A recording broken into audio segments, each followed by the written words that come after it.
Welcome to Samba Samba. Enjoy the video. You start by opening Apple Intelligence where you work, then paste the math problem and any given numbers. Explain what you want: a full derivation, a numeric answer, or a graph.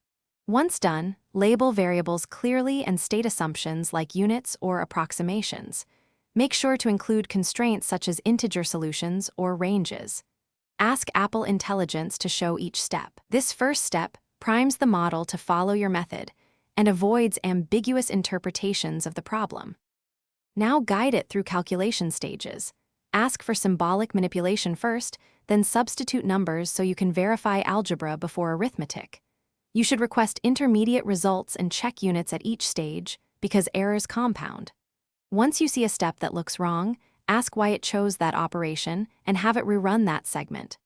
Also request alternative approaches. You learn faster by comparing methods. Make sure to use built-in plotting or table features to visualize trends, or to finish, verify the final result with a quick independent check. Plug values back into the original equation or compute a residual. If the result seems off, ask Apple Intelligence for the full derivation and to highlight assumptions or rounding steps.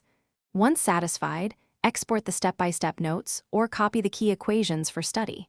Troubleshooting tip: if answers conflict, explicitly request a second independent solution path and compare. Differing paths reveal where reasoning diverged. Thanks for watching. Consider subscribing if we helped you.